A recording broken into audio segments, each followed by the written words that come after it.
Hey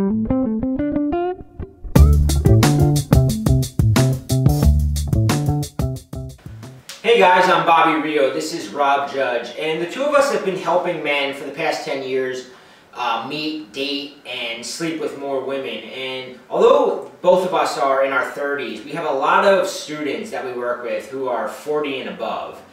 And we've noticed over the years that there's similar problems that it's sort of like universal problems that our older students continually run into. So in this video, we want to talk about the 3 most common mistakes we see guys over 40 making and how to avoid them. Whether you want to date younger girls or whether you even want to just date girls your own age, these are issues that almost all of our students are universally running into. So the first mistake is lowering yourself, and this is for the guys that want to date younger women, is this idea of feeling like you have to lower yourself to their level and be a younger guy. Yeah, I mean, it's funny because a lot of older guys don't realize that being older as a man is actually very attractive to both younger women and even to older women. You know, a lot of guys, we run to this bias that we look at younger girls and we say, wow, a girl in her early 20s is really attractive to us. But it's not necessarily true when you know, it comes to both younger women and women our own age. It's actually being old, being a little bit older can actually be a huge advantage to dating whoever you want. Yeah, a lot of younger women, right? Women in their 20s, 30s. Like if you think of the movie stars that they're fantasizing about, right? Guys like George Clooney, Brad Pitt, all these guys are way older than them, right? So they assign this level of status to these guys. They look at these guys and they look at them as being experienced, suave, you know, mature. And then what happens is they go out to a bar, they go on an online dating site and they meet these other 40, 50-year-old guys who are kind of like, almost feel the need to pretend they're 25, and there's a disconnect there. And she notices what you're doing. She notices that, you know, that you're uncomfortable being that mature guy, and, you know, it's just simply kind of reversing that immediately will make you seem more attractive to women. Both your and older women have the same issue, because when an older woman sees, you know, a guy who's in his 40s or above trying to, you know, be that younger guy, an alarm bell goes off in her head, and she's like, oh, this guy's just not where I want to be in life. Yeah, I mean, it's something we talk about in a lot of other advice we give beyond just guys trying to date younger women or guys, you know, older guys trying to date, you know, any sort of attractive women. But we always say that when something's incongruent, when something's not, you know, when a woman senses you're just doing something to sort of suck up to them, to make, you know, you're just doing something to impress them or get them to like you, it almost always backfires. In fact, I think it always backfires. So this is something that is true across the boards, but especially when it comes to age, because it's just so funny. So many older guys don't realize that in actuality, being a little bit older, or even being a lot older than a woman that you're attracted to, is actually a positive thing if you know how to leverage it. Yeah, we have guys that, you know, both of us have done live coaching, and we have guys who pay us, you know, thousands of dollars to kind of meet up with us.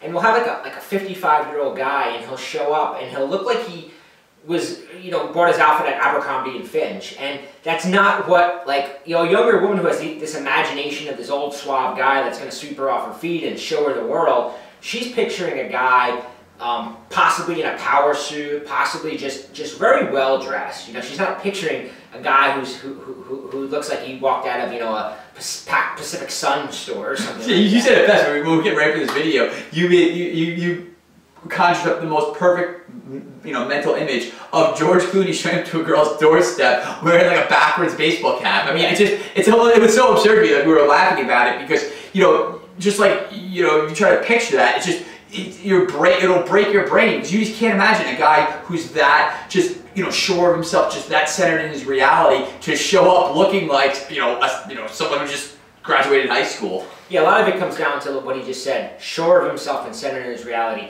As an older man, everything you want to be projecting is sureness, certainty, a slight hint of superiority, like you've been there, you've done it, you know, you can kind of laugh off some of the trivial stuff. Not that you're going to lower yourself to that level. Now, the next mistake guys make, and they do this whether they're dating younger women or older women, and to be honest, like I said, I'm 35, and I've made this mistake, right? When I was hitting on 19-year-olds or whatever, where I'll kind of bring my age into it in a self-deprecating way, almost like I kind of have to make a joke, or she'll talk about like some place she likes, and I'll sort of throw, oh, back in my day, we used to go here, and it's like you're doing it to be funny or to sort of call out the elephant in the room, but it has a negative effect. It almost always kind of diminishes your status in her eyes when you start doing that. Yeah, and I even see guys do this on a very, very subtle level as well. Not even just calling it out directly, but they'll even start saying stuff like, if a girl puts on something on the radio, they'll say, "Oh, this music. Oh no, like you gotta listen to old school rock," or "Yeah, I'm more of a Led Zeppelin guy," or whatever. I mean, if that's the music you like, I'm not saying to pretend you like, Justin Bieber or anything, but you don't necessarily have to call it out. Like that could just be one opinion that just goes. You don't necessarily need to voice it, because what you're really drawing attention to when you're making, these sort of dated pop culture references, or you're acknowledging that you're not really up on recent pop culture, is that, well, like we said before, we don't necessarily advise you to be reading celebrity gossip and know exactly what, what celebrity gossip is, the Kardashians are doing, or whatever it is these days. You don't need to be up on that, and it can actually hurt you if you're trying to just kind of live up to this perception you have. Oh, I need to know about this to get her to like me. But on that, with that in mind, you also don't necessarily need to constantly be reminding her that there's this age gap. Yeah, yeah. And one of the things that I personally deal with a lot of my students in their 40s is they're always like, well, how do I handle the question, especially when you're talking to a younger girl. And sometimes it's going really good with a girl, right? You're talking to her, and she'll go, so how old are you anyway, right? Like that's one of the questions that guys get. Or from another angle, the girl will throw a test, and older women will do this to you too, where they'll say something like, so why are you still single at 40? Or why are you still single at 50? Or, and then what happens a lot of times is guys go into reactive mode, right? Where they're like, oh, I gotta explain, I gotta make myself look good, I was just really, I've been really focused on my career, or I was in this relationship and now I'm back on my feet, or they go into explanation mode. But anytime you do that, you're subconsciously lowering yourself in the woman's eyes because you're explaining yourself to her, right? You should never have to explain yourself.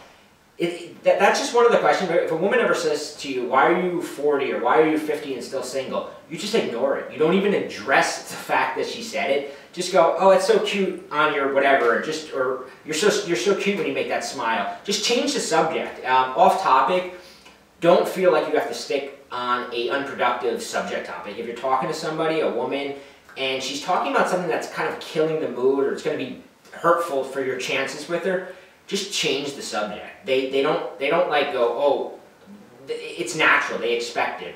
And high status people tend to do that. If you notice, high status people, they don't have the tolerance for shitty or boring conversation, so they'll just throw out what they want to talk about. And the woman, because she sees you as being high status, she'll go along with it and she'll be more enjoying of it.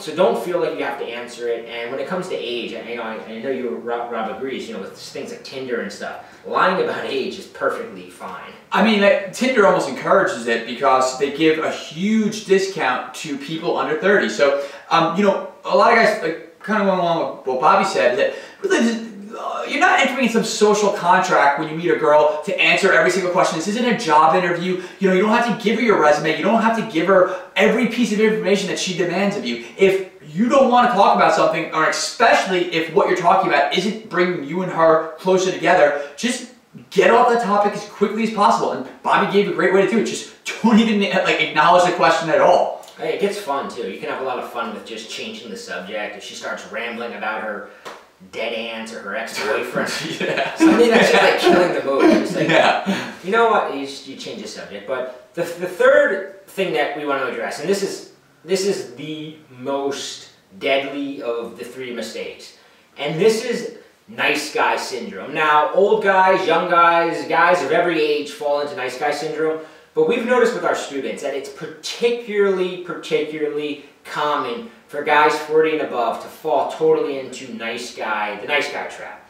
And I think there's a couple reasons for this. And the two of us were kind of discussing this because we both have this client that you know, he pays us a lot of money, and we've been working with them, and we're trying to analyzing his mindset. And what we figured out is that with guys in this age group, one of two things happens. One is if they're still single for a reason at 40, and it's because they've been brainwashed by, you know, movies and television that show this like romantic figure, this guy who sends women flowers to work and who's like this perfect boyfriend and this perfect husband, and they have this vision of that's what women want. But in reality, that's not what women want. That's what women say they want, but that's not what they respond to, and that's not what they become attracted to. Yeah, I cannot agree with that more. It's just so funny because a lot of older guys, they're afraid to rock the boat a little bit. They're afraid to really be bold and to express a personality in a way that, you know, at some points might create a little friction. But that friction is good. It's sexual tension. It's natural in any sort of situation where a man and a woman are kind of feeling each other out. And for lack of a better word, it's playing the game. Yeah, I mean, that's pretty, is a lot of guys that are older, they think, I'm too old to play the game. But here's the deal, whether you want to date 20-year-olds or whether you want to date 40-year-olds or 50-year-olds, you have to play the game. The other mistake that guys run into, right, is some guys come out of relationships, whether it's a marriage or whether it was just a long-term relationship with a woman. And in that relationship, because when you start dating a woman, especially as time goes on, her complaints of you tend to be things like, you're not available, you don't tell me you love me enough, you don't, you know, you're not there for me, you're not. And that's the kind of thing a wife will say to a husband, right? But that's not the kind of thing that a girl just meeting you wants. So what we see is a guy who's in his 40s, 50s, they go into a relationship, and if they've come out of a long-term relationship or a marriage, they start trying to overcompensate, and they start being too available. They almost project themselves as this perfect boyfriend to the women they're meeting. But as we've discovered, teaching this stuff for many, many years, women say they want the perfect boyfriend, but they respond to the guy who's a little hard to figure out, the guy who they have to chase, the guy who they're never quite sure of, the guy who like they're pulling their phone out going, why doesn't this guy text me back already? You know, for some reason, although they complain about that guy, that's the guy that they wind up falling for. Yeah, no, it's just so funny. I'm laughing because exactly, it's funny. It's almost like the guy that they're not falling for is the guy that's doing everything right, being the nice guy, not rocking the boat at all, who is not playing the game. He's not doing anything to get those wheels spinning in her head. And that guy, yeah, you're never going to have any friction. You're going to have these really nice, polite interactions that really never go anywhere. Yeah, and you know, like your ex-girlfriend, your wife, they might have said, you never send me flowers at work. But the minute you send a girl you've just met flowers at work, an alarm bell goes off her head, she goes, this guy's going to be needy, this guy's going to be clingy, and she's heading for the hills. And because of this, what Rob and I discovered was that we really needed to teach the game, right? Because the game is something that everybody knows you kind of have to play, but most guys don't really understand it. And even when they understand it, they always think, it's different in my situation, right? And there's so much room for error. So what we did was we put together another video for you. It's a little longer because we really go into what we call the scrambler. And what it is essentially is it's the game on steroids, in a sense, right? Because women fall for guys psychologically. It's the more they think about you, the more they talk to their friends about you, the more they're wondering what you're doing, if you're dating other girls, do you really like them? All these things that are going through her mind, it's what's causing her to fall in love with you. And we've mapped out an exact strategy for creating that in a woman. And it works whether the woman's 25, 45, or 65.